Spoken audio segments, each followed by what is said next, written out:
قال النبي صلى الله عليه وسلم المسلم من سلم المسلمون من لسانه ويده او كما قال عليه الصلاه والسلام.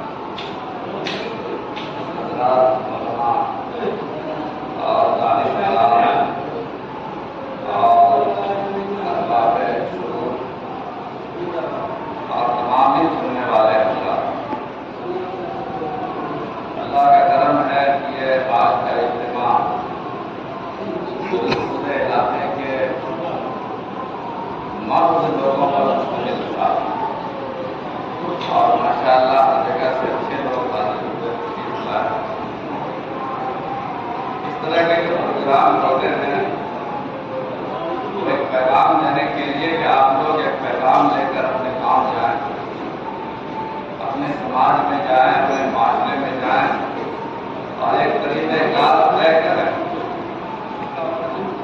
اب اس طریقہ کار کو طے کرنے کے بعد اگر کسی طرح کی ضرورت ہو ہم جیسے فقیروں کی، ہم لوگ بھی حاضر ہیں، نہیں آپ لوگ خود ہی کر لیں تو ہے نصیب۔ اللہ کے نبی صلی اللہ علیہ وسلم نے ارشاد فرمایا کہ صحابہ کرام نے اللہ کے نبی صلی اللہ علیہ وسلم سے پوچھا کہ ایو الاسلام افضل، کہ سب سے بہتر اسلام کیا؟ تو سرکار دو عالم صلی اللہ علیہ وسلم نے فرمایا کہ بہتر اسلام یہ ہے زبان سے اور اس کے ہاتھ سے مسلمان نہ ہو، اس کی زبان سے کسی مسلمان کو تکلیف نہ پہنچے، اس کے ہاتھ سے کسی مسلمان کو تکلیف نہ پہنچے، وہ ہے اصلی مسلمان۔ لمبی نمازیں پڑھنے والے، خوب صدقہ و خیرات کرنے والے، وظیفہ و تسبیح پڑھنے والے، اس کا تذکرہ سرکار دو عالم نے نہیں فرمایا۔ یہ نہیں فرمایا کہ جو بہت زیادہ بڑا نمازی ہے وہ اچھا مسلمان ہے۔ سوال یہی تھا کہ سب سے بہتر اسلام کیا؟ بہتر اسلام یہ ہے، سب سے اچھا مسلمان وہ ہے جس کی زبان اور ہاتھ سے مسلمان بنے، اور مسلمان کے ساتھ ساتھ بعض روایتوں میں ہے کہ دوسرے لوگ بھی محفوظ ہیں۔ دیکھیے ایک روایت یہ سامنے رکھیے، دوسری روایت اللہ کے نبی صلی اللہ علیہ وسلم نے ارشاد فرمایا، صحابہ کو مخاطب کر کے، مسلمانوں کو مخاطب کر کے کہ تم لوگ سارے کے سارے بنی اسرائیل کی نقالی کرو گے، یہود اور نصارہ کی نقالی کرو گے، ان کی نقل اتارو گے۔ اگر وہ کسی بل میں گھسے ہوں گے تو تم بھی بل میں گھس جاؤ گے ان کی دیکھا دیکھی۔ یہاں تک کہ اگر کسی بدبخت نے اپنی ماں سے زنا کیا ہوگا پچھلی قوموں میں تو مسلمانوں میں بھی ایسے بدنصیب ہوں گے جو اپنی ماں سے زنا کریں گے، جیسے سرکار دو عالم صلی اللہ علیہ وسلم۔ تو سرکار دو عالم صلی اللہ علیہ وسلم نے مسلمانوں کو ایک الگ تہذیب دی، ایک الگ تمدن دیا، آپس کے اندر اتحاد اور اتفاق کا درس دیا۔ اختلافات ہوتے ہیں، بھائی بھائی میں اختلاف ہوتا ہے، لیکن اس اختلاف کو ایسا بنا لینا کہ مسلمان کمزور ہو جائے، یہ منع، اختلاف کرنا منع نہیں۔ رسم و رواج ہزاروں ہیں ہمارے معاشرے میں، اور صدیوں سے یہ قوم اس ملک میں رہ رہی ہے، یہ ہندوؤں کا ملک رہا ہے پہلے بھی اور آج بھی ہے۔ مسلمانوں نے یہاں پر 800 اور 1000 سال تک حکومت کی، لیکن اس کے باوجود بھی مسلمان پہلے بھی اور آج بھی اقلیت میں ہے، مائنورٹی میں ہے، کم ہے، پہلے بھی تھے آج بھی۔ ان لوگوں نے اپنے برادران وطن کی تہذیبوں کو قبول کیا، ان کی دیکھا دیکھی بہت ساری چیزیں ان کی زندگی میں داخل ہو گئی، جس میں سے شادی بیاہ کی چیزیں تھیں۔ شادی بیاہ کی اکثر رسمیں وہ غیروں سے ہم نے لی ہوئی ہیں اور ان کی دیکھا دیکھی ہم کر رہے ہیں۔ ان رسموں کو ہم 2 حصے میں تقسیم کرتے ہیں جو حدیث کے مطابق ہے۔ کچھ رسم ایسے ہیں جو پرائیویٹ ہیں، اور کچھ رسم ایسے ہیں جو پرائیویٹ نہیں ہے، اسے دوسروں کو تکلیف کر رہا ہے، گھر کے اندر لین دین کرنا حرام ہے۔ اور جن ماں باپ نے اپنے بیٹے کی شادی میں لڑکی والوں سے لیا ہے، ہمارے علماء نے بہت پہلے لکھ دیا ہے کہ وہ ساری کی ساری رسم رشوت ہے، حرام ہے، اس کو استعمال نہیں کر سکتے ہیں، اس کو واپس کرنا ضروری ہے، چاہے مرضی سے دیا ہو، یہ بھی ہے، مرضی سے بھی دیا ہو تو حرام، تو مجبور ہو کے دے رہا، مرضی سے نہیں دے رہا، وہ سب چیزیں ہیں۔ کچھ رسوم ایسے ہیں جو پرائیویٹ زندگی ہے، پرسنل ہے، جن کو دنیا نہیں جانتی، جس سے کسی کو تکلیف نہیں ہوتی، اس سے مسئلے کا ان کا ذاتی حل ہو جاتا ہے، اپنا اندر کچھ مسئلہ ڈیل کیا۔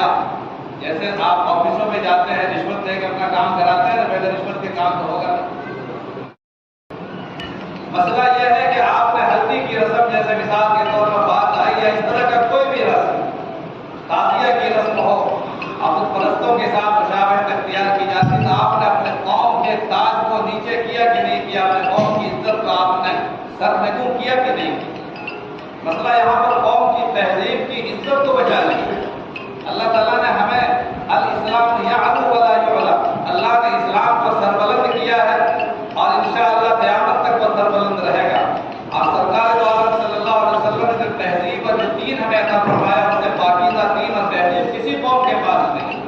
تو ہمیں کیا یہ غیرت بھی نہیں ہے ہمارے اندر کہ کم سے کم لوگوں کے سامنے ہم ایسا تمدن پیش کریں اور ایسی زندگی پیش کریں کہ غیروں کو ہم پر ہنسنے کا موقع نہ ملے۔ آپس کے اختلاف کی جگہ اپنا گھر بھی ہو سکتا ہے، لیکن مسجد میں اختلاف کرنا اور آپ کے اختلاف کی بنیاد پر اگر نماز نہیں ہوتی ہے، وہاں پر جماعت نہیں ہوتی ہے، جمعہ نہیں ہوتا ہے، کیا آپ غیروں کو موقع فراہم نہیں کرتے ہیں کہ آپ اختلاف کی بنیاد پر ساری دنیا کی مخالف نظریں آپ پر جمی ہوئی اور انتظار میں ہیں، آپ موقع کی تلاش میں کہ آپ ذرا سی غلطی کریں اور ہم فوراً اپنا ہتھیار لے کر آ جائیں گے اور آپ ہی کے ہتھیار سے دیں گے۔ ہمارے وفاق نے اس چیز کو محسوس کیا ہے اور آج کی اس مجلس میں یہ پیغام دینا چاہتے ہیں اپنے تمام ارباب شعور اور ارباب دانش سے کہ آپ پورے گاؤں کے اندر اگر اپنا رسوخ رکھتے ہیں تو خدا کے واسطے جس طرح اپنا کام کرواتے ہیں، اپنا کام بناتے ہیں، اپنے بال بچوں کا، اپنے گھر والوں کا کام بناتے ہیں، خدا کے واسطے دین کے کام کو، ملت کے کام کو، سرکار دو عالم صلی اللہ علیہ وسلم کا جو یہ دین بے آبرو ہو رہا، اس آبرو کے کام کو ذرا سا گاؤں جا کر بنائیے اور سوچ کر بیٹھیے کہ اس کو کیا کرتے ہیں۔ یہ پیغام ہے اس مجلس کا آپ تمام حضرات کے لیے، اور ایسے تمام رسموں پر پابندی لگائیں، کوشش کریں حکمت عملی کے ساتھ، بہت زیادہ تشدد اور سختی بھی نہ ہو، حکمت عملی کے ساتھ آپ تمام رسم و رواج کو ختم کرنے کی کوشش کریں تاکہ اللہ تعالیٰ آپ کے لیے وہ ثواب جاریہ رکھے گا، اور جب تک یہ سلسلہ بند نہیں ہوگا اللہ تعالیٰ آپ کے لیے وہ ثواب آپ ہی رکھے گا۔ خدمت خلق سے بڑی کوئی چیز نہیں ہے، میں نے جو مثال دی، خدمت خلق سے بڑی کوئی چیز نہیں ہے۔ ایک حدیث میں اسی طرح کے سوال کے جواب میں اللہ کے نبی صلی اللہ علیہ وسلم سے پوچھا کسی نے کہ سب سے بہتر اسلام کیا ہے؟ سرکار دو عالم صلی اللہ علیہ وسلم نے فرمایا کہ تطعم الطعام وتقرأ السلام علی من عرفت ومن لم تعرف۔ سب سے بہتر اسلام یہ ہے کہ کوئی بھی انسان بھوکا ہو، ننگا ہو، مسافر ہو، مہمان ہو، اس کو آپ کھانا کھلائیں، اور کسی بھی مسلمان کو جس کو شکل سے مسلمان لگے، پہچانے چاہے نہ پہچانے، آپ سلام کریں۔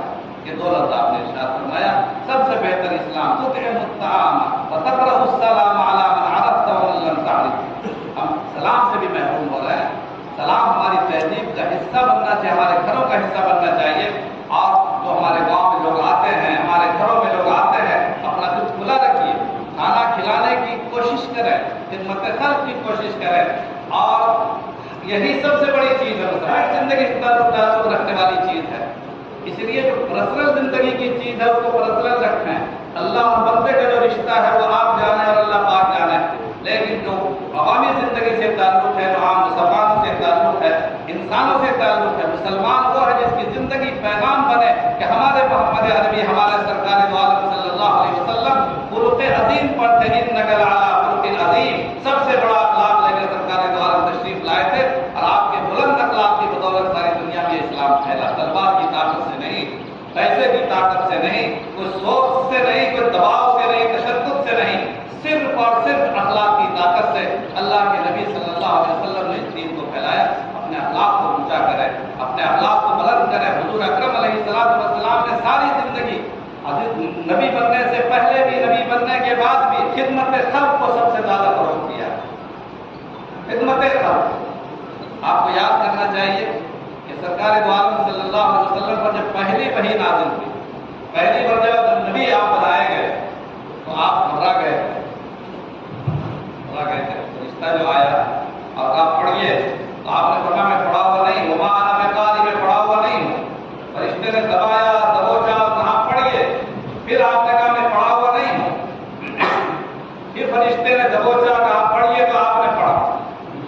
پھر آپ گھبرائے ہوئے گھر میں تشریف لائے، سارا قصہ بتایا کہ ایسا ایسا میرے ساتھ ہوا، ایسا لگتا ہے کہ مجھے روح نکل جائے گی، میری جان چلی جائے گی۔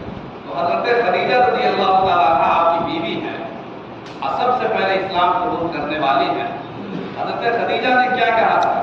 سرکار دو عالم صلی اللہ علیہ وسلم سے خدیجہ نے کہا کہ آپ کو اللہ رسوا نہیں کرے گا، آپ کبھی ضائع نہیں ہوں گے، آپ کو کوئی مٹا نہیں سکے گا، آپ کبھی ختم نہیں ہوں گے۔ کیوں ختم نہیں ہوں گے؟ اس لیے ختم نہیں ہوں گے کہ آپ وہ آدمی ہیں جو غریبوں کا بوجھ اٹھاتے ہیں۔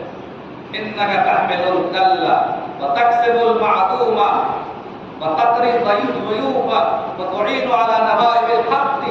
آپ تو وہ ہیں جو مہمان نوازی کرتے ہیں، غریبوں کو کھانا کھلاتے ہیں، غریبوں کی مدد کرتے ہیں، بوجھ اٹھاتے ہیں، اور ہر مصیبت میں آپ لوگوں کے پیش رہتے ہیں۔ آپ کو اللہ ضائع نہیں کرے گا۔ کہاں یہاں پر حضرت خدیجہ نے کہا کہ آپ تو بہت لمبی لمبی نمازیں پڑھتے ہیں، آپ غار حرا میں جا کر کے آپ نے کتنے دن آپ نے عبادتیں کی تھی اللہ کے لیے؟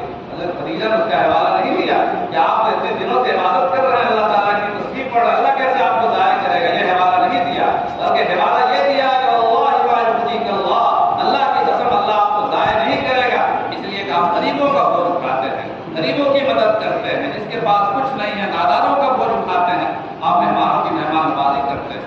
یہ ہمارے وفاق کا پیغام ہے۔ دوستو، اپنے گھروں میں جائیں، اپنے گاؤں میں جائیں اور کوشش کریں ایسے ماحول کی تشکیل کی جس سے غیروں کا دل نہ دکھے، اپنوں کا دل نہ دکھے، اور ہم اسلام پر تہذیب پر قائم رہیں۔ اللہ تعالیٰ ہمیں کہنے سے زیادہ اور سننے سے زیادہ عمل کی توفیق نصیب فرمائے۔ وآخر دعوانا